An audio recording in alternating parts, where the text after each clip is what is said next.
Hello everyone, welcome to knock knock AR education. So hopefully सब लोगों ने last lecture सही से देखे होंगे।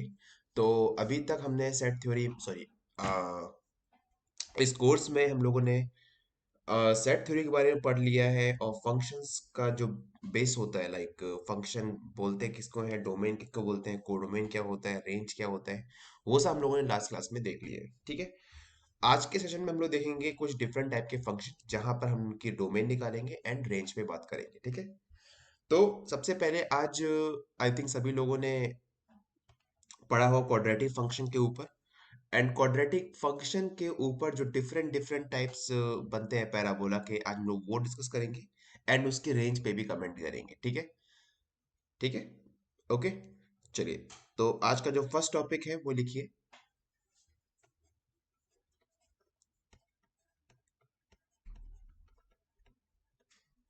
Different types of functions.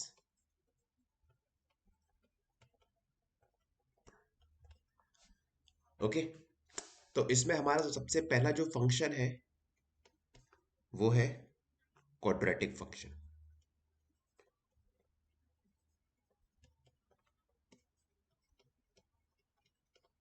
Quadratic function. अब ये क्वाड्रेटिक फंक्शन सभी को पता है कि अगर मेरे पास कुछ फंक्शन इस तरीके से लिखा है, a x square plus b x plus c, b x plus c, जहां पर मैं ये कह रहा हूं कि जो ए बी सी जो है वो अपने पास क्या है, रियल नंबर से आ रहे हैं। और मैं ये बोल रहा हूं कि जो ए है वो अपने पास क्या है, इस केस में नॉन जीरो है। अब पहले मुझे ये बताइए कि इस फंक्शन का डोमेन क्या होगा। अब देखो, डोमेन में हम लोग क्या करेंगे, हम लोग वो सभी पॉइंट्स लेते हैं जहां पर वो फंक्शन जो है वो डिफाइंड हो। अब देखिए, ये हर एक रियल वैल्यू के लिए फंक्शन डिफाइंड हुआ नहीं होगा, यस और नो। अगर आप कोई भी रियल वैल्यू यहाँ पे रखिए एक्स की जगह पर, तो ये फंक्शन कुछ ना कुछ तो वैल्यू देगा ना, इन शॉर्ट देगा वैल्यू। तो इसका मतलब क्या है कि इस जो फंक्शन का जो डोमेन है वो अपने पास क्या हो गया यहाँ पे, set of all real number. ठीक है। अब देखिए, हमें ये पता है कि जहां यहाँ पर a जो है वो नॉन जीरो है, तो इसको मैं एक पर्टिकुलर फॉर्म में बनाने की कोशिश कर रहा हूं पहले। तो मेरे पास जो f ऑफ x लिखा है, मैंने इस f ऑफ x को मैंने यहां से a कॉमन लिया, तो मेरे पास क्या आ गया, x square plus b over a x plus c over a. ठीक है, ये आ गया। अब देन इसके बाद मैंने क्या किया, यहां पर इस एक्सप्रेशन में मैंने यहाँ पे B square by four A square को मैंने ऐड किया, B square by four A square को मैंने यहाँ पे ऐड किया एंड माइनस किया। तो देखो अपने पास क्या आएगा, x square plus b over a x plus b square by four A square plus c over a minus b square by four A square. ठीक है। अब अभी को आप सबको दिख रहा होगा कि ये जो है वो अपने पास क्या बन रहा है, a plus b to the power whole square. ठीक है। तो ये अपने पास क्या है, x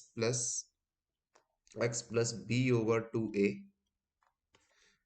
to the power two. और इसको अगर थोड़ा सा हम सॉल्व करेंगे तो अपने पास क्या जाएगा, four a c minus b square by four A square. ठीक है। Is that clear? बताइए, ये बात सबको क्लियर हो गई यहाँ पर?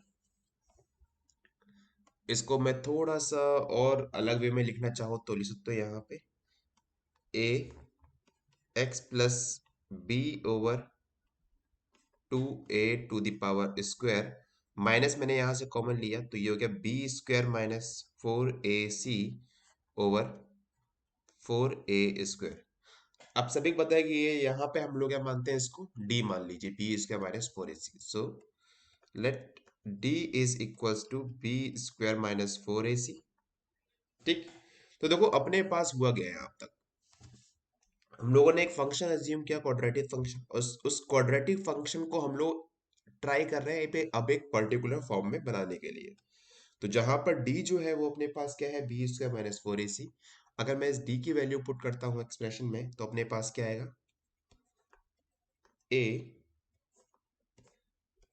X plus b over two a to the power two minus D over four A square. ठीक है, इज दैट क्लियर? बताइए। तो ये मेरे पास था कि y इज इक्वल्स टू, मतलब फंक्शन अपने पास था कुछ ये, तो उस फंक्शन को मैंने बना दिया ये चीज। ठीक है, तो y is equal to this expression. अगर मैं इसको थोड़ा सा और देखता हूँ तो a की मल्टीप्लाई करता हूँ अंदर, तो ये हो जाएगा d ओवर फोर ए, और माइनस का है जब मैं इधर लेके आऊंगा तो वो प्लस हो जाएगा। तो अपने पास ये y plus d over four a is equals to a times of x plus b over two a to the power whole square. बताइए। अब देखो ये अपने को रिप्रेजेंट कर रहा है यहाँ पर पैराबोला, सभी को पता है। ठीक है, जो क्वाड्रेटिक इक्वेशन होती है वो पैराबोला को रिप्रेजेंट करती है। तो करना क्या है, सबसे पहला टारगेट अपने पास क्या है कि हम लोग को जो भी क्वाड्रेटिक इक्वेशन है, हम लोग को क्वाड्रेटिक इक्वेशन को इस फॉर्म में बनाना है। ठीक है, ताकि हमें ये पता चल पाए कि पैराबोला की वर्टेक्स क्या है, वो फंक्शन पॉजिटिव बिहेव करेगा नेगेटिव बिहेव करेगा, और पैराबोला डिपेंड करेगा कि वो ओपन साइड में है या अपवर्ड साइड में है, वो डिपेंड करेगा इस ए पर। ठीक है, तो मैं यहाँ पे कुछ पॉइंट्स लिख रहा हूँ, वो पॉइंट्स देखिए कि जो वर्टेक्स जो होंगे, वो क्या होंगे अपने पास इस केस में, minus b over, let's say मैं कह रहा हूँ वर्टेक्स ए। ठीक है, तो वर्टेक्स ए अपने पास क्या है, minus b over two a minus D over four a, sorry. ठीक है, ये अपने आ गए वर्टेक्स। ठीक है, अब देखो हम ये जानते हैं सम एक्स के लिए, some values of x, this function may be positive, may be negative और जीरो। तो वो हम लोग भी डिस्कस करेंगे किस किस के लिए अपने पास ये फंक्शन पॉजिटिव होगा, किस किस के लिए नेगेटिव होगा, और कहां पर जीरो होगा एग्जैक्टली। बट उससे पहले अब डिपेंड करते हैं इस ए की वैल्यू पर। अगर भाई मेरे पास इस केस में जो स्मॉल ए है वो पॉजिटिव हुआ, तो इसका मतलब क्या है कि जो पैराबोला जो है ना अपने पास, वो ओपन होगा अपवर्ड डायरेक्शन में। ठीक, अगर मेरे पास, मैं सेम केस कंसीडर कर रहा हूं, अगर मेरे पास ए लेस देन जीरो हुआ तो सेम चीज होगा, पैराबोला होगा ओपन डाउनवर्ड डायरेक्शन में। Is that clear? ठीक है, चलिए ठीक है, तो अब लोग यहाँ पे जितने भी पॉसिबल केस है हम लोग उसके बारे में डिस्कस करते हैं। ठीक है, तो पहला केस अपने पास आता है यहाँ पर कि भाई मैंने मान लिया कि a जो है वो ग्रेटर देन जीरो है, एंड जो d की जो वैल्यू है, जो d अपने पास था B square minus four a सी, मैं ये बोल रहा हूं कि d अपने पास यहाँ पे लेस देन जीरो। ठीक है, और अपने पास जो इक्वेशन थी जो हमने फॉर्म की थी वो की थी कुछ ये, y plus d over four A is equals to a times of x plus b over 2a to the power 2। अब देखिए ध्यान से, a यहाँ पे क्या है, पॉजिटिव है, d की वैल्यू क्या है, लेस देन है, तो ये अपने पास y माइनस समथिंग कुछ हो जाएगा यहाँ पर। हाँ जी, और x plus b over two है। ठीक है, तो देखो इस केस में फंक्शन क्या रहेगा यहाँ पर, ये वाला देखो हमेशा पॉजिटिव रहेगा, यस और नो, क्योंकि ए भी पॉजिटिव है और ये क्वांटिटी हमेशा पॉजिटिव या फिर नेगेटिव रहेगी, या सॉरी पॉजिटिव या फिर जीरो रहेगी। डी यहाँ पे नेगेटिव हो गया तो देखो, ये अपने पास जब नेगेटिव टर्म उठ के राइट हैंड साइड में आएगा तो वो पॉजिटिव हो जाएगा। तो इन शॉर्ट मैं क्या कह रहा हूँ कि अगर हमारे पास ये वाला केस रहता है तो हम लोग यहाँ से ये कंक्लूजन कर सकते हैं कि भाई अपने पास जो फंक्शन यहाँ पर रहेगा वो पॉजिटिव रहेगा for every x belongs to R के लिए। बताइए बात सही है कि नहीं है? अब क्वेश्चन उठता है कैसा, कभी ये जीरो हो सकता है फंक्शन ये वाला? इस केस में मैं बोलूंगा नहीं। क्यों? देखो रीजन क्या है कि अपने पास यहाँ पे डी को हमने चूज किया है लेस देन जीरो। ठीक है, सो इन शॉर्ट अपने पास यहाँ पे एक नॉन जीरो क्वांटिटी है कि नहीं है? इस प्लेस पर एक नॉन जीरो क्वांटिटी है, और जब आप नॉन जीरो नंबर को जब आप राइट हैंड साइड में प्लस के ले जा रहे हो तो इसकी वैल्यू मैक्सिमम मान के चल रहे जीरो हो जाएगी। और ये तब भी अपने पास समथिंग कुछ रियल नंबर ही तो लिखा हुआ है, तो अपने पास हमेशा एक नॉन जीरो वैल्यू ही मिलेगी जो कि पॉजिटिव होगी। ठीक है, तो इसलिए हम लोग यहाँ पे फंक्शन को पॉजिटिव बोल रहे हैं। ठीक है, इज दैट क्लियर? अब देखो जो उसका ग्राफ जो होगा ना, ग्राफ जो बनेगा वो कुछ बनेगा इस तरीके से। मैंने क्या बोला कि अगर आपके पास ए पॉजिटिव है तो भाई इस केस में जो पैराबोला का जो नेचर होगा वो अपवर्ड डायरेक्शन में रहेगा, ओपन में। तो अपने पास वर्टेक्स क्या है भाई यहाँ पर इस केस में? किसी को आइडिया? तो वर्टेक्स अपने पास जो है वो है -b/2a, पहला। ठीक है, -b/2a, एंड अपने पास जो d की जो वैल्यू है वो क्या है? लेस देन जीरो है। इस इन शॉर्ट जो ये वाला पार्ट होगा वो उधर जाएगा तो अपने पास क्या आ जाएगा? d/4a। तो कहीं ना कहीं अपने पास वर्टेक्स मान लो यहाँ मिल गया। ठीक है, -b/2a है। ठीक है, तो मान के चल रहा हूँ कि ये मेरे पास -b/2a पॉइंट है और ये मेरे पास आ गया d/4a। तो पैराबोला जो बनेगा वो बनेगा कुछ इस डायरेक्शन में। ठीक है, इज इट क्लियर? अब देखो फंक्शन कभी भी अपने पास जीरो नहीं हो रहा है, तो इसीलिए कभी भी ये यहाँ पे कट नहीं करेगा इस डायरेक्शन में। फंक्शन की वैल्यू कभी भी जीरो नहीं होगी। ठीक है, कभी भी इस लाइन को कट नहीं करेगा। Is it clear? बताइए, अगर ये बातें सबको क्लियर हो गई हैं तो फिर हम लोग आगे बढ़ सकते हैं नेक्स्ट केस की तरफ। अब देखो नेक्स्ट केस क्या अपने पास है? बी। मान लीजिए भाई मेरे पास a लेस देन जीरो है, d लेस देन जीरो है। तो इस केस में बताइए आप, मेरे पास जो फंक्शन होगा वो क्या होगा? बताइए। अच्छा, इस केस में मैंने यहाँ पे रेंज डिस्कस नहीं की। देखो जो रेंज जो होगी ना पहले वाले की, वो अपने पास क्या होगी? ये वाला पॉइंट अपने पास क्या था? d/4a था। d/4a, ये अपने पास d/4a वैल्यू थी। d/4a से अपने पास फंक्शन ऊपर जा रहा है, तो इसका मतलब क्या रेंज अपने पास क्या हो गई? d/4a माइनस, सॉरी क्योंकि d यहाँ पे लेस देन है, -d/4a से इन्फिनिटी। ठीक है, ये होगी इस फंक्शन की रेंज। अब बताइए इस केस में अपने पास क्या होगा? a भी लेस देन जीरो है, d भी लेस देन जीरो है।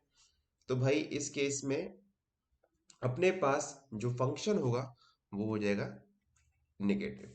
थोड़ा सोचिएगा इसके ऊपर, केसेस बनाइएगा यहाँ पर। ठीक है, तो समझ में आ जाएगा चीजें किस तरीके से यहाँ पर हो रही हैं। ठीक है, इज दैट क्लियर? बताइए, अगर ये बात सबको क्लियर हो गई है तो फिर हम लोग आगे बढ़े। तो मैं डायरेक्टली यहाँ पे केसेस लिख रहा हूँ कि आपका यहाँ पर रेंज क्या होगा और इसका ग्राफ कैसे बनेगा। बाकी वेरीफाई वाला केस जो है वो आप लोग खुद से एक बार एनालाइज करिए। अगर नहीं समझ में आता है तो आप लोग मुझे कमेंट बॉक्स में बताइए, देन फिर हम लोग वहां पे डिस्कस करते हैं। ठीक है, आपको मैंने एक केस के लिए डिस्कस बता दिया यहाँ पर कि कैसे कैसे हमको करना है ये चीज। ठीक है, तो अगर आपके पास a less than zero, d less than zero, तो आपके पास फंक्शन भी क्या होगा? नेगेटिव होगा, और ये नेगेटिव होगा हर एक रियल वैल्यूज के लिए। ठीक, तो इस केस में अपने पास जो रेंज जो रहेगी यहाँ पर वो रहेगी -∞ से -d/4a तक। ठीक, और ये जो यहाँ पे अपने पास जो ग्राफ जो बनेगा वो ग्राफ बनेगा कुछ इस डायरेक्शन में। ठीक है, और ये रहा आपके पास वर्टेक्स। तो ग्राफ ये बन रहा है आपका। Is that clear? जहां पर जो रेंज है वो आपके पास ये आ गई। Is that clear? और x की जो वैल्यू है वो अपने पास क्या है, -b/2a। ठीक है, जहां पे a अपने पास क्या है, <0 है। Is that clear? तो इसी तरीके से आपके पास और भी केस बनेंगे। यहाँ पे सी केस बनेगा अपने पास, मान लीजिए ये वाला कि आप a को पॉजिटिव ले रहे हो एंड आप ये बोल रहे हो कि d की वैल्यू अपने पास एग्जैक्टली 0 हो जा रही है। तो इस केस में फंक्शन अपने पास क्या रहेगा, या तो वो पॉजिटिव रहेगा या वो इक्वल टू 0 हो जाएगा फॉर एवरी रियल वैल्यूज। ठीक है, इज इट क्लियर? हाँ जी। अब देखो इसका जो ग्राफ बनेगा वो ग्राफ कैसा बनेगा। अब देखो इस केस में जो मेरे पास वर्टेक्स जो आएंगे, वो वर्टेक्स अपने पास क्या आएगा, -b/2a से 0 आएगा, नहीं आएगा? हाँ जी। तो इस केस में मतलब क्या है,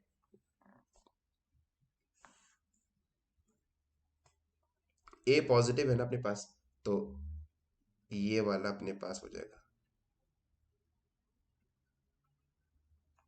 इज इट क्लियर?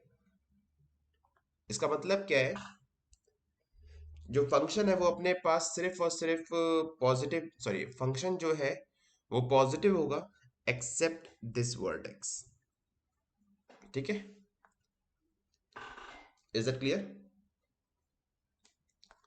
ए, और इसकी रेंज अगर आपको निकालनी तो रेंज आप निकाल सकते हो 0 से इन्फिनिटी, क्योंकि अपने पास ये फंक्शन कहां से आ रहा है, 0 से लेकर इन्फिनिटी तक जा रहा है। देखो अब मैं आपको एक सिंपल देता हूँ रेंज कैसे निकालते हैं। रेंज के लिए आप कुछ नहीं करना है, आपको सबसे पहले ग्राफ बनाना है।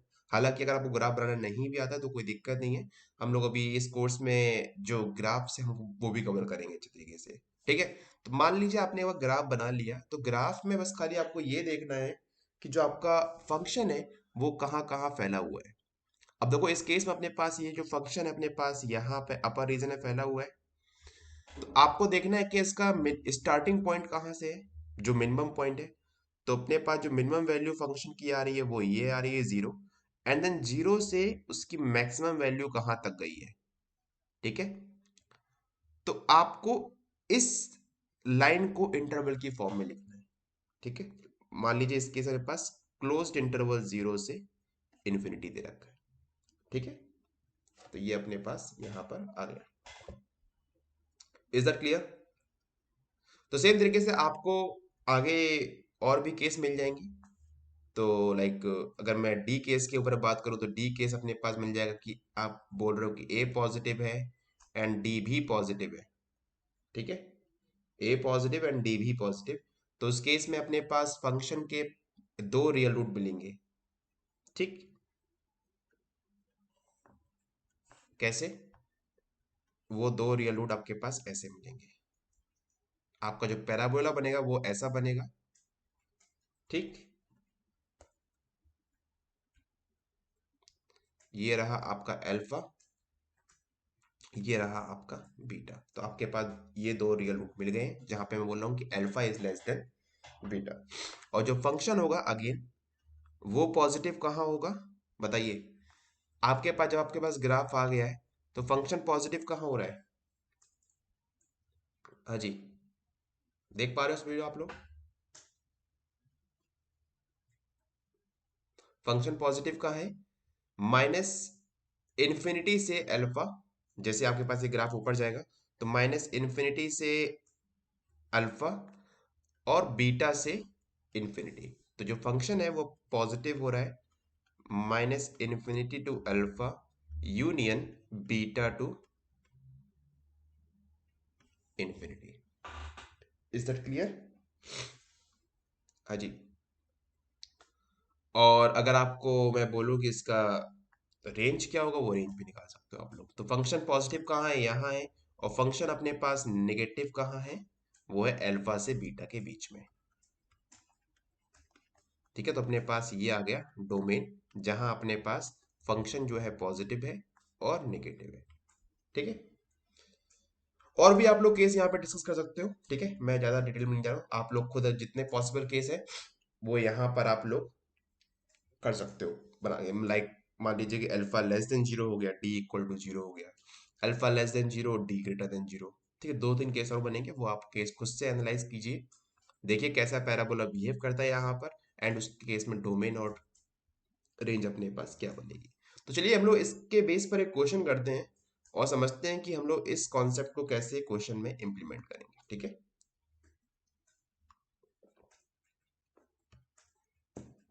तो देखो भाई, अपने पास फंक्शन दे रखा है पहले, और फंक्शन दे रखा है कि x square minus x minus three.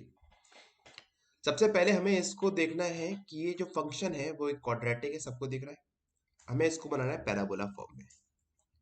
पता हमें पता लगना चाहिए कि इसमें अपने पास वर्टेक्स क्या है, ए पॉजिटिव है कि नेगेटिव है, वो देखना है, एंड देन उसके बेस पे हमें कमेंट करना है। तो करना क्या भाई, हमें सबसे पहले हमें इसकी रेंज निकालनी है। डोमेन सभी पता है कि ये जो फंक्शन है वो हर एक रियल वैल्यू के लिए डिफाइंड है, तो रेंज निकालनी है अपने को। तो एक बार आप ऐसा करिए, सेशन को कीजिए पॉज, और अपने आप खुद से निकालने की कोशिश कीजिए। ठीक है, और जैसे ही आंसर आ जाता है देन दोबारा से रिज्यूम कर लीजिएगा। ठीक है, और अगर आप चाहो तो कमेंट बॉक्स में भी लिख सकते हो उसका आंसर। ठीक, चलिए अब देखिए ध्यान से, आपके पास फंक्शन दे रखा है x square minus x minus three, और मैंने इस एक्सप्रेशन को मैंने कुछ चेंज करके मैंने ऐसे लिख दिया, x square, sorry, x minus one over two whole square minus one over four minus three. ठीक है, तो अपने पास क्या हो गया यहाँ पे इस केस में, x minus one over two whole square minus thirteen by four. ठीक है, तो अपने पास जो जिस फॉर्म में हमको चाहिए था वो हमारे पास फॉर्म यहाँ पर आ चुकी है। Is that clear? अब देखो ध्यान से, अपने को ये चीज तो यहाँ पे क्लियर हो गई है कि जो ये वाली जो वैल्यू रहेगी वो हमेशा ग्रेटर देन और इक्वल टू जीरो रहेगी। हाँ जी, जीरो या जीरो से बड़ी रहेगी हमेशा ये वाली क्वांटिटी। अब बचा अपने पास ये वाला, तो इन शॉर्ट हम लोग यही तो बोल रहे हैं कि ये जो फंक्शन है ये हमेशा बड़ा होगा -13/4 से। बोलिए, बातें क्लियर हुई कि नहीं हुई?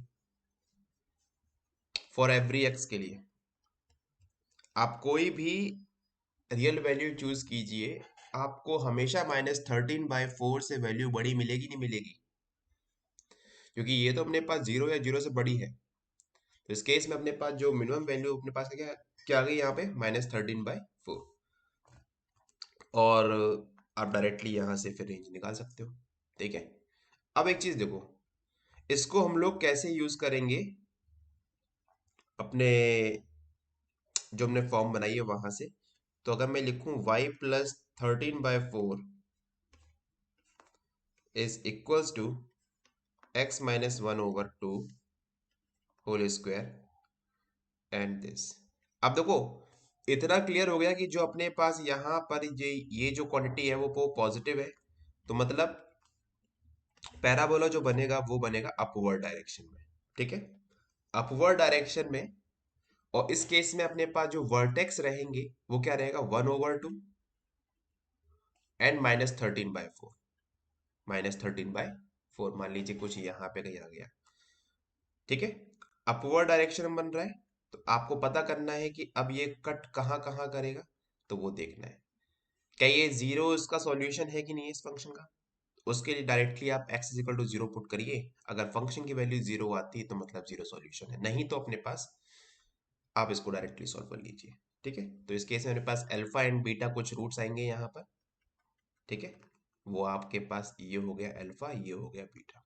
ठीक है, बट हमारा अभी मेन केस क्या था, जो मैं डिस्कस करना था वो करना था कि ये जो फंक्शन है इस फंक्शन की रेंज क्या है। तो रेंज अपने पास सिंपली आई क्या, -13, -13/4 आपके पास ये रहा से इन्फिनिटी। तो इस फंक्शन की जो रेंज होगी वो -13/4 से इन्फिनिटी। ठीक है, इज दैट क्लियर? तो चलो, आप लोग का काम क्या है? आपको काम ये है कि आपको डोमेन फाइंड करना है कि ये फंक्शन कहाँ पॉजिटिव है और कहाँ नेगेटिव है। ठीक है, आपके पास alpha beta in short find करने हैं कि अल्फा बीटा क्या होंगे, जिसके लिए सॉरी आपको डोमेन फाइंड करना है कि कहाँ पे फंक्शन पॉजिटिव हो, कहाँ पे फंक्शन नेगेटिव होगा। ठीक, चलो अगला क्वेश्चन देखते हैं।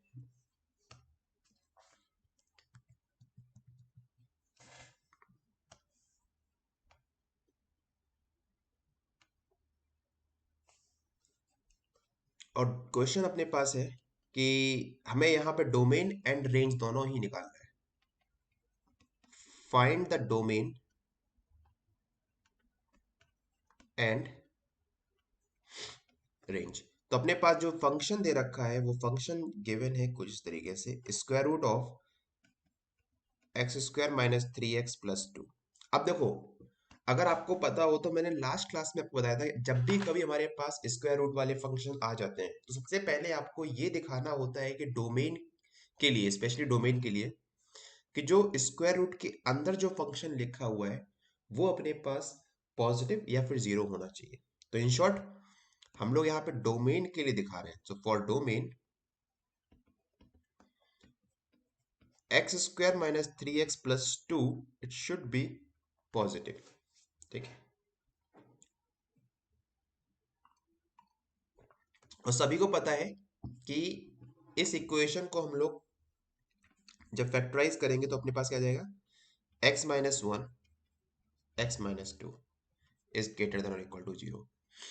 अब भाई सबने, अभी हम लोगों ने लास्ट क्लास में देखा था जनरलाइज मेथड ऑफ इंटरवल्स, वहां से ही सबको क्लियर है कि ये फंक्शन कहाँ पे पॉजिटिव होगा। सो वन और टू अपने पास ये रहे इधर, तो plus minus plus, in short इस फंक्शन का जो डोमेन है वो अपने पास क्या हो जाएगा, माइनस इन्फिनिटी टू वन। अब देखो वन पे क्या लगेगा, क्लोज लगेगा यहाँ पे, क्योंकि अपने पास क्या है, इक्वल दे रखा है यहाँ पे। ठीक है, union closed interval two to infinity. बोलिए, ये बात सभी को क्लियर हो गई? तो इस फंक्शन का जो डोमेन आ गया वो अपने पास आ गया ये, कि ये फंक्शन सिर्फ यहीं पे डिफाइन है, इन बिटवीन ये फंक्शन डिफाइन नहीं होगा। ठीक है, अब हमारा काम क्या है, अब हमें निकालना है कि इस केस में कि भाई यहां पर इस फंक्शन की रेंज क्या है। ठीक, क्लियर है सभी को? चलो इस पे हम लोग दोबारा से आए, और y इज इक्वल टू, मान लीजिए अपने पास दे रखा है ये square root of x square minus three x plus two. ठीक,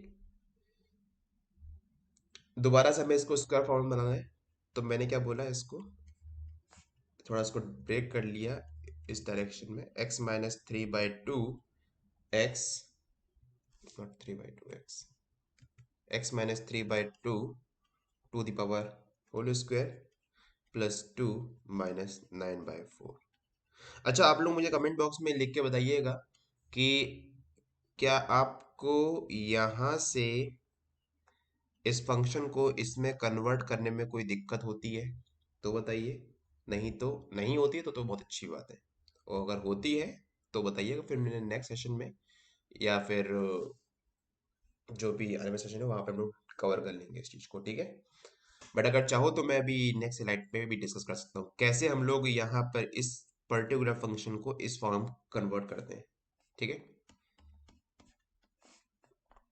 सो x minus three over two whole square minus one over four, ये दे रखा है भाई। ठीक, इज दैट क्लियर? अब देखो हमें एक चीज तो क्लियर होगी ना, कि इस फंक्शन के पास, इस फंक्शन के पास जो मिनिमम वैल्यू है, मिनिमम वैल्यू क्या होगी यहाँ पे इस केस में, जीरो होगी। क्यों, रीजन क्या है, क्योंकि स्क्वायर रूट कभी भी हमें नेगेटिव वैल्यू नहीं देता है। ठीक है, बात क्लियर है? अब क्योंकि ये पैराबोला फंक्शन है तो ऑब्वियसली ये फंक्शन, ये जो होगा अपने पास वो पूरे में फैला होगा ऊपर साइड में रीजन में। ठीक है। तो इस केस में क्या होगा कि हमारे पास जो मिनिमम वैल्यू क्या आ गई इस फंक्शन की, वो जीरो आ गई। पूरे में फैला हुआ है ये, तो अपने पास क्या आ गया यहाँ से इन्फिनिटी में चला गया ये। तो इसकी जो रेंज होगी अपने पास वो क्या होगी, closed interval zero to infinity. ठीक है, इज इट क्लियर, बताइए। तो अपने पास रेंज भी आ गई यहाँ पर, डोमेन भी आ गया। किसी को कोई डाउट? अगर डाउट है तो आप लोग कमेंट सेक्शन में पूछ सकते हो, नहीं तो फिर हम लोग बढ़ सकते हैं नेक्स्ट फंक्शन की तरफ, या फिर नेक्स्ट टाइप के फंक्शन की तरफ। तो उससे पहले मैं आपको कुछ क्वेश्चन दे रहा हूँ जिसमें आप जिसको आप एज एन होमवर्क भी कर सकते हो। सो फंक्शन अपने पास है, वो है square root of x square minus 4x+6। ठीक है, पहले आपको इस फंक्शन का डोमेन एंड रेंज निकालना है। ठीक है, सेकेंड फंक्शन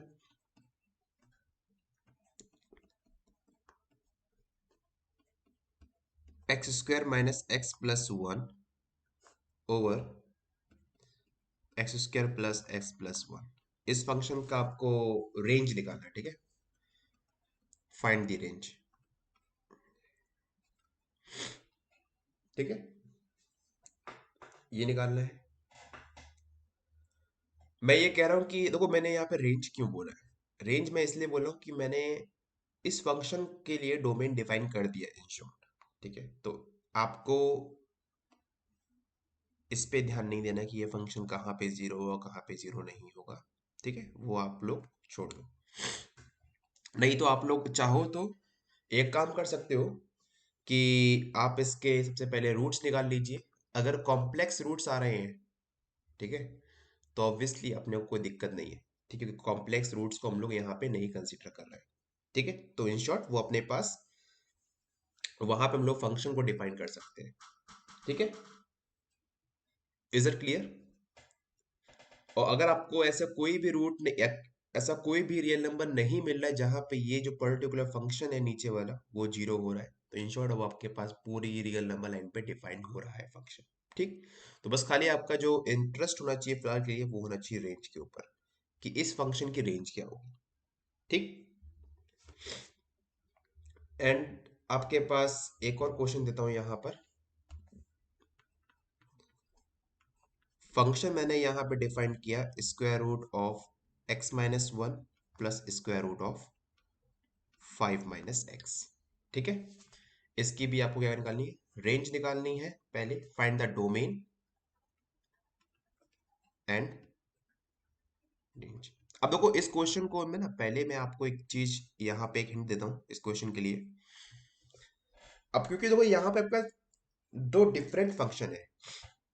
ठीक है, एक है स्क्वायर रूट ऑफ x-1 और एक है स्क्वायर रूट ऑफ 5 - x। तो करना क्या है, सबसे पहले आपको इस फंक्शन का डोमेन निकालना है, फिर आपको इस फंक्शन का डोमेन निकालना है।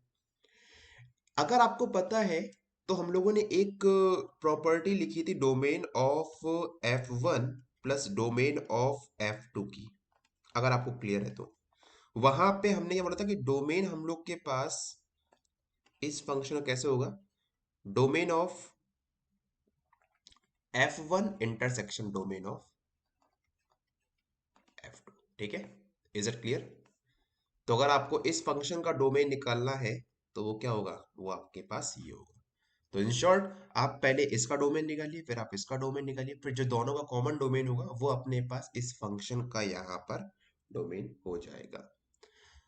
जब आपके पास एक बार डोमेन आ जाएगा फिर आपको इस केस में इसका रेंज निकालना है। ठीक है, तो चलिए फिर हम लोग अब बढ़ते हैं नेक्स्ट फंक्शन की तरफ, जो है मॉडुलस फंक्शन, जो कि आई थिंक मैं कह सकता हूँ कि इस क्लास का और आगे ग्राफ के पॉइंट ऑफ व्यू से सबसे मोस्ट इंपॉर्टेंट फंक्शन है मॉडुलस फंक्शन।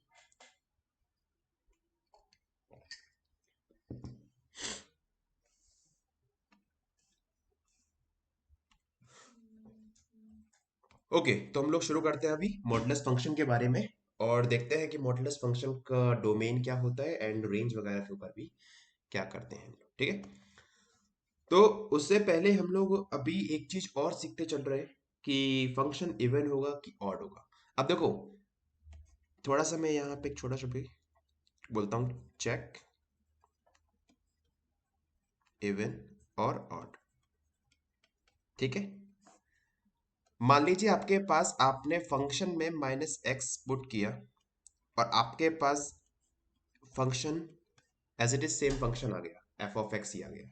तो इस केस में अपने पास क्या होगा, यहाँ पर जो फंक्शन का जो नेचर जो होगा वो अपने पास क्या होगा, इवन फंक्शन हो जाएगा। ठीक है, सेम तरीके से अगर आपने एफ ऑफ -x पुट किया और आपके पास क्या गया, minus times of F of x, तो आपके पास फंक्शन क्या हो जाएगा, यहाँ पर ऑड फंक्शन हो जाएगा। ठीक है, इसका यूज कैसे करेंगे वो हम लोग देखते हैं भी आगे इन फ्यूचर में। बट अभी फिलहाल के लिए करना क्या है आपको, अब जितने ही फंक्शन हम लोग पढ़ते जा रहे हैं, आपको सभी फंक्शन का नेचर चेक करना है। अगर आपको इन दोनों में से कोई भी एक प्रॉपर्टी मिल गई तो इन शॉर्ट वो आपके पास जो वो फंक्शन है वो उस टाइप का है। जैसे हम लोग एग्जांपल लेते हैं, मान लीजिए मेरे पास फंक्शन दे रखा है एक्स क्यूब, चेक करना है कि ये फंक्शन इवन है या ऑड। तो भाई मैंने यहाँ पे एक्स के जगह -x पुट किया, तो अपने पास है -x का होल क्यूब। इन शॉर्ट आपके पास क्या है, -x³ जो कि क्या है, -f(x). तो देखो हमने f ऑफ -x, x में -x को रिप्लेस किया, तो अपने पास क्या है, माइनस टाइम्स ऑफ f(x) जो कि क्या है यहाँ पर ऑड फंक्शन। ठीक है, सेम तरीके से अगर आपको मैंने बोला कि f(x) आपके पास x² है, तो यहाँ पे जब आप f ऑफ -x पुट करोगे तो ये आपके पास क्या आएगा, -x का होल स्क्वायर, जो कि आपके पास सेम यही रहेगा x² विच इज f(x). तो इस केस में क्या हो जाएगा, ये इवन फंक्शन। ठीक है, तो अब जो नेक्स्ट जो हम लोग डिस्कस करने वाले हैं वो है मॉडुलस फंक्शन के ऊपर। सो नेक्स्ट हेडिंग लिखिए, मॉडुलस फंक्शन। मॉडुलस फंक्शन, और मैंने इस फंक्शन को कुछ डिफाइन किया है कुछ इस तरीके से, mod x is equals to. अब देखो ये सारे फंक्शन जो है वो पहले से ही प्री डिफाइंड है, यहाँ पे हम लोग कुछ एक्स्ट्रा नहीं समझेंगे, बस हम लोग ये देखेंगे ये फंक्शन को कैसे लिखना है, कैसे इस फंक्शन का डोमेन है, क्या है, क्या इसकी रेंज है। ठीक है, अब देखो जो मॉडुलस फंक्शन को डिफाइन किया गया है वो इस तरीके से कि भाई ये वैल्यू देगा x जब अपने पास x जो होगा वो पॉजिटिव या नेगेटिव, सॉरी पॉजिटिव या जीरो हो जाएगा, और -x कब देगा, जब x की वैल्यू नेगेटिव होगी यहाँ पर। Is that clear? तो इन शॉर्ट आप देखिए ध्यान से कि ये हर एक रियल वैल्यू के लिए फंक्शन डिफाइंड है कि नहीं है। हाँ जी, ये हर एक रियल वैल्यू फंक्शन डिफाइन है। अगर हम लोग इसको ग्राफ से देखें तो देखो ध्यान से, फॉर पॉजिटिव रियल वैल्यू अपने पास y is equal to x defined है। ठीक है, for positive x is equal to 0 and for positive x। ठीक, और नेगेटिव के लिए -x डिफाइंड है, तो नेगेटिव के लिए भाई अपने पास ये आ गया -x। Is that clear? तो ये हो गया y is equals to x, ये हो गया y is equals to -x, और ये हो गया 0। Is it clear? अब आपको इस केस में क्लियर दिख रहा है कि जो डोमेन जो होगा इस फंक्शन का वो अपने पास क्या आ रहा है, set of all real number, हर एक रियल वैल्यू के लिए फंक्शन डिफाइन हो रहा है। और जो रेंज जो आ रही है इस फंक्शन की वो अपने पास क्या आ रही है बताइए। मैंने आपको सिंपल तरीका बताया कि आप देखिए कि अगर आपके पास एक बार ग्राफ आ जाए तो ग्राफ में मिनिमम वैल्यू क्या है अपने पास यहाँ पर 0, और 0 से ऊपर ये फंक्शन पूरे तरीके से फैला हुआ है। इसका मतलब क्या है, क्लोज्ड इंटरवल 0 से इंफिनिटी, ये क्या होगी इसकी रेंज। अगर मैं आपसे बोलूं कि इस केस में ये फंक्शन का नेचर कैसा है, तो आपको देखो वही काम करना है। एफ ऑफ एक्स आपके पास गिवन है, मान लीजिए मॉड एक्स, जब आपने एफ ऑफ -x पुट किया तो आपके पास क्या है, माइनस मॉड ऑफ -x। ठीक है, mod of -x। Is that clear? अब देखो चाहे आप x यहाँ पे पॉजिटिव रखिए चाहे नेगेटिव, आपके पास दोबारा से क्या आने वाला है, मॉडुलस ऑफ x ही तो आएगा। In short F of x जो कि क्या हो जाएगा, इवन फंक्शन। बताइए, क्लियर हो गया? तो ये जो अपने पास मॉडुलस फंक्शन है वो अपने पास क्या है? इवन फंक्शन है। ठीक है। अब देखो, कभी भी फंक्शन अगर अपने पास इवन होता है, कभी भी फंक्शन अगर अपने पास इवन होता है, तो हम क्या बोलेंगे? देखो, ये अपने पास वाई एक्सिस है और ये एक्स एक्सिस। तो करना क्या है आपको? सबसे पहले आपको ड्रॉ कर लेना है इस रीजन में। ठीक है, जो पॉजिटिव एक्स का जो रीजन है पहले आपको वहां पे ड्रॉ कर लेना है, और जो भी आपने यहां पर ड्रॉ किया है उसकी आपको मिरर इमेज लेनी है with respect to this y axis. दो दो मैंने यहाँ पे वही तो किया है। मैंने सबसे पहले यहां पे ड्रॉ किया y is equal to x, and then मैंने y एक्सिस के रिस्पेक्ट में मैंने इस फंक्शन की मिरर इमेज ले ली। तो ये हो गया अपने पास मॉडुलस ऑफ एक्स। ये क्यों कर रहा हूं? क्योंकि मेरे पास ये फंक्शन क्या है? वो एक इवन फंक्शन है। ठीक है, हम लोग अभी इस कॉन्सेप्ट को आगे और फंक्शंस के साथ में जोड़ेंगे, तब आपको आई थिंक वहां से और अच्छे से क्लियर हुआ कि मैं ये चीज क्यों बोल रहा हूँ। ठीक है। Is it clear? तो अब मैं इस मॉडुलस फंक्शन को इन जनरल वे में यहाँ पे लिख रहा हूँ कि मान लीजिए y is equals to modulus of x minus a है। तो इस केस में हम लोग क्या बोलेंगे कि x माइनस ए कब होगा? जब ऑब्वियसली मेरे पास x माइनस ए ग्रेटर देन और इक्वल टू 0 होगा। और माइनस ऑफ x माइनस ए कब होगा? जब x माइनस ए लेस देन 0 होगा। जहां पे मैं कंसीडर करके चल रहा हूं कि जो a जो है वो अपने पास क्या है? पॉजिटिव है। ठीक है, तो इसको और सही तरीके से x माइनस ए, जब x जो होगा वो ग्रेटर देन और इक्वल टू ए होगा, और a माइनस एक्स क्या होगा? जब x जो होगा वो लेस देन a होगा। Is it clear? और सेम तरीके से आप इसको ड्रॉ कर सकते हो यहाँ पर ग्राफ में। ठीक, बताइए, ये बातें सबको क्लियर हो गई यहाँ पर? चलिए, अगर ये बातें क्लियर हो गई हैं तो फिर हम लोग आगे कुछ प्रॉपर्टीज देखते हैं मॉडुलस फंक्शन की। और मॉडुलस फंक्शन की प्रॉपर्टीज के बाद हम लोग कुछ क्वेश्चंस करते हैं, एंड देन फिर हम लोग देखते हैं आगे। चलिए, तो नेक्स्ट टॉपिक लिखिए आप यहाँ पर, प्रॉपर्टीज ऑफ मॉडुलस फंक्शन।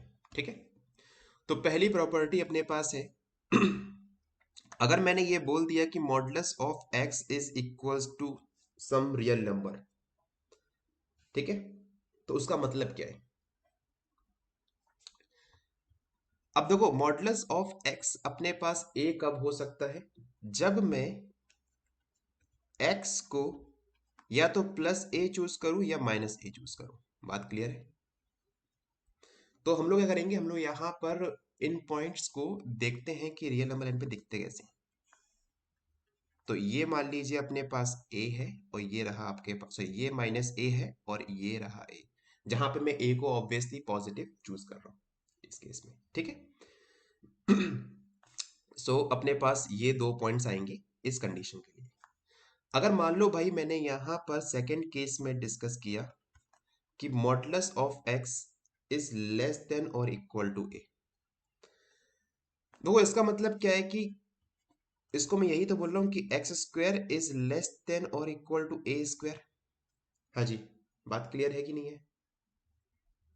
तो इस केस में क्या होगा कि जो पॉइंट्स जो अपने पास आएंगे वो कौन कौन से पॉइंट्स आएंगे?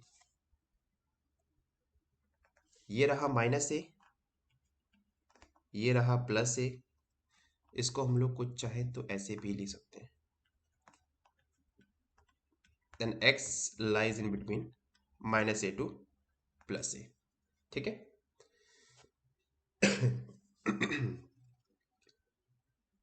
Is it clear?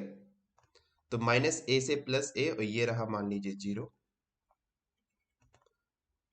तो ये वाला जो इंटरवल होगा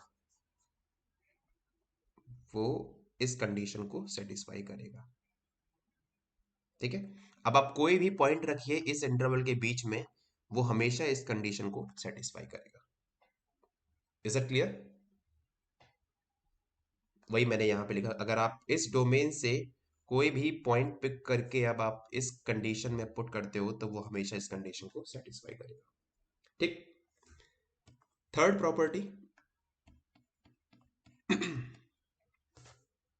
हम्म थर्ड प्रॉपर्टी आ जाती है अपने पास कि mod of x is greater than और इक्वल टू ए। तो इस केस में क्या बोलेंगे हम लोग कि जो एक्स स्क्वायर जो है वो क्या हो जाएगा यहाँ पे, ग्रेटर देन और इक्वल टू ए स्क्वायर। ठीक है। अब देखो, अगर मैं इस चीज को थोड़ा सा रियल में पहले बनाऊं तो वो अपने पास क्या बनेगा, तो ये रहा a माइनस ए और ये रहा आपके पास a। ठीक। तो इस कंडीशन को अपने पास सेटिस्फाई कौन करेगा, जो माइनस इंफिनिटी से a के बीच में एंड a से इंफिनिटी के बीच में, यही तो अपने पास डोमेन आएगा। बताइए, जहां पे ऑब्वियसली मैं जो हर एक केस में मेरा a जो है वो पॉजिटिव है। ठीक है। तो आपको इसके बारे में नहीं सोचना है। तो इस केस में मैं क्या बोल रहा हूं कि ये कंडीशन ट्रू होगी कब, जब मैं x को लेस देन और इक्वल टू माइनस ए पहली, या फिर x को ग्रेटर देन और इक्वल टू ए। ठीक। दो ये सब कंडीशन आपको थोड़ा सही से देखना है ताकि आप इन फ्यूचर में जब भी हम लोग कुछ भी क्वेश्चंस करें इनइक्वालिटी के रिस्पेक्ट में, तब वहां पे हमको कोई डाउट ना रहे। तो ये सब कंडीशंस आपको विजुलाइज करके समझना है कि चीजें चीजें किस तरीके से हो रही हैं। ठीक। तो ऑब्वियसली अगर आप माइनस ए से प्लस ए के बीच में कोई भी नंबर लेते हो तो वो यहाँ पर इस इनइक्वालिटी को क्या कर देगा, कॉन्ट्रैक्ट कर देगी। तो मतलब अपने पास क्या है कि जो डोमेन आएगा वो माइनस इन्फिनिटी से माइनस ए एंड देन ए से इन्फिनिटी के बीच में अगर आप कोई वैल्यू पिक करते हो तो ये कंडीशन जो है वो सही हो जाएगी। ठीक। तो इसी तरीके से मैं अब और प्रॉपर्टीज भी यहाँ पे लिख दे रहा हूँ मॉडुलस फंक्शन की। तो फोर्थ प्रॉपर्टी अपने पास है कि भाई आप मान लो कि आप ये कह रहे हो कि a जो है, जो मॉडुलस ऑफ x है, वो a and b real number के बीच में लाई कर रहा है। तो इस केस में हम लोग ये बोल सकते हैं कि जो एक्स स्क्वायर जो होगा वो आपके पास ए स्क्वायर और बी स्क्वायर के बीच में लाई करेगा। ठीक है। सो इन शॉर्ट आप लोग यहाँ पे देखो दो इनइक्वालिटीज आ गई हैं। पहली जो हमने यहाँ देखी है, a square is less than, I think this one, a square is less than x square and x square is less than equal to b square। ये अपने पास आ गई ये वाली प्रॉपर्टी। तो हम लोग दोनों इनइक्वालिटी को अब एक साथ में लिख रहे हैं यहाँ पर। तो ये रहा आपके पास, मान लीजिए माइनस ए, ये रहा माइनस बी, ये रहा प्लस ए, ये रहा प्लस बी। ठीक। और बीच में रहा जीरो। ठीक है। तो देखो इस केस में अपने पास डोमेन क्या होगा यहाँ पर, तो डोमेन क्या होगा अपने पास, पहली माइनस बी से ए की तरफ, क्योंकि देखो यहाँ पे अपने पास बाउंड आ गए ना यहाँ पे। इस केस में अपने पास ए एक्स स्क्वायर जो था वो बड़ा था ए स्क्वायर से, यहाँ पे हमने इसको इस तरीके से लिखा था। तो अपने पास यहाँ पे कुछ नहीं था इस केस में। ठीक है। तो यहीं पे क्या हुआ इस केस में कि माइनस इन्फिनिटी से माइनस ए की तरफ तो आ गया था, सेम यहाँ से फिर आगे वहां पर कोई कोई बाउंडेशन नहीं था दोनों तरफ। बट अब क्या हो रहा है कि यहाँ पे हमने एक्स स्क्वायर को बाउंड कर दिया ए स्क्वायर और बी स्क्वायर के बीच में। तो मैक्सिमम अपन लोग लेफ्ट साइड में माइनस बी तक जा सकते हैं, सेम तरीके से राइट साइड में बी तक जा सकते हैं। ठीक है। तो माइनस बी से माइनस ए एंड सेम तरीके से आप ये बोलोगे यहाँ पे ए से बी। ठीक। तब आपके पास मैं ये बोल सकता हूँ कि इस ये जो डोमेन है आपके पास, इसके लिए डोमेन जो होगा वो क्या होगा, माइनस बी से माइनस ए, सॉरी माइनस बी से माइनस ए यूनियन ए से बी। ठीक। इस पर्टिकुलर डोमेन में ये आपका जो फंक्शन है वो आपका अप्लाई होगा। चलो, आई थिंक सबको यहां तक क्लियर हो गया होगा। ठीक। तो कुछ और प्रॉपर्टीज मॉडुलस फंक्शन के रिगार्डिंग, देन फिर हम लोग देखते हैं कुछ क्वेश्चन इसके बेस पर, फिर क्लास को बंद करते हैं। ठीक है, तो फिफ्थ अपने पास प्रॉपर्टी है कि modulus of x plus y is equals to modulus of x plus modulus of y. अब देखो यहाँ पे कंडीशन क्या है कि x और y के पास, दोनों के पास सेम साइन होना चाहिए। ठीक है, यहाँ पे कंडीशन क्या, ये कंडीशन कब ट्रू होगी, when x and y have same sign. अगर आप दो रियल नंबर को जोड़ के उनका मॉडुलस दे रहे हो तो वो इक्वल होगा एग्जैक्टली इस प्रॉपर्टी के। ठीक है, सिक्स और भी अपने पास यहाँ पे केस बन सकते हैं। ये इनइक्वालिटी कब से होगी, जब इसमें से एक कोई जीरो हो जाएगा, या फिर ये कह लो कि एक्स वाई अपने पास यहाँ पर पॉजिटिव है। वही मतलब अगर दोनों के पास सेम साइन होगा तो ऑब्वियसली अपने पास ये कंडीशन सेटिस्फाई यहाँ पर हो जाएगी। ठीक है, क्या ये केस माइनस के लिए भी ट्रू होगा, देखते हैं। तो mod of x minus y is equals to mod of x minus mod of y, ये अपने पास ट्रू कब होगा, जब मैं ये बोलूं कि x भी पॉजिटिव हो एंड y भी पॉजिटिव हो, एंड एक कंडीशन और है यहाँ पे कि x positive y positive and mod x is greater than और इक्वल टू मॉड y। ठीक है, पहली कंडीशन मेरे पास ये आ गई है। और अपने पास कंडीशन क्या हो सकती है यहाँ पर, और ये हो सकती है कि x less than zero, y less than zero and mod x is greater than और इक्वल टू मॉड y। ठीक है, ये अपने पास एक कंडीशन आ गई है।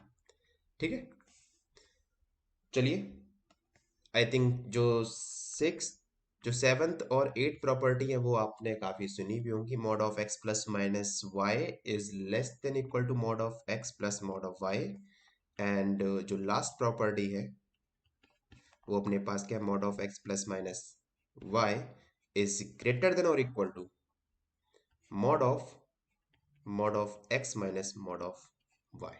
ठीक है, तो ये सभी प्रॉपर्टीज हम लोग, आप लोग एक काम करो कि सभी प्रॉपर्टीज को एक पेपर पे लिखिए, एंड सभी प्रॉपर्टीज एक कलेक्शन बनाते चलिए। ठीक है, ताकि आपको ज़्यादा दिक्कत ना हो कि अगर मैं बोलूँ कि मॉडलेस फंक्शन हम लोग ये वाली प्रॉपर्टी यूज कर रहे हैं तो डायरेक्टली आप प्रॉपर्टी सेक्शन में जाइए एंड वहां पर आप मॉडलेस फंक्शन में पर्टिकुलर प्रॉपर्टीज को देख सकते हो। ठीक है, तो आई थिंक इस लेक्चर के लिए हम लोग यहीं तक रखते हैं, और इसके बेस पे हम लोग जो क्वेश्चन है ना वो हम लोग करते हैं नेक्स्ट सेशन में। टिल देन आई थिंक अगर आपको कोई भी डाउट हो, कुछ भी हो, तो आप लोग कमेंट सेक्शन में पूछ सकते हो, नहीं तो आप लोग डायरेक्टली टेलीग्राम ग्रुप पे भी क्वेश्चन पूछ सकते हो।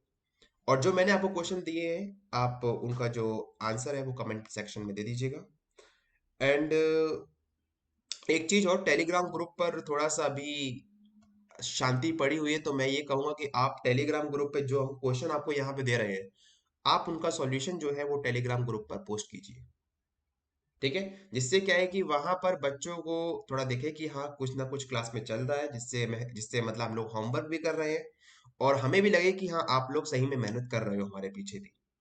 ठीक है, ये नहीं कि हम लोग बस खाली यहाँ से पढ़ा रहे हैं आपको और बस लेक्चर दे दिया आपको, हाँ पढ़ो बैठ के, और हमको यहाँ से नहीं दिख रहा है कि आप पढ़ रहे हो कि नहीं पढ़ रहे हो, एक्सेप्ट 2 और 3 स्टूडेंट्स।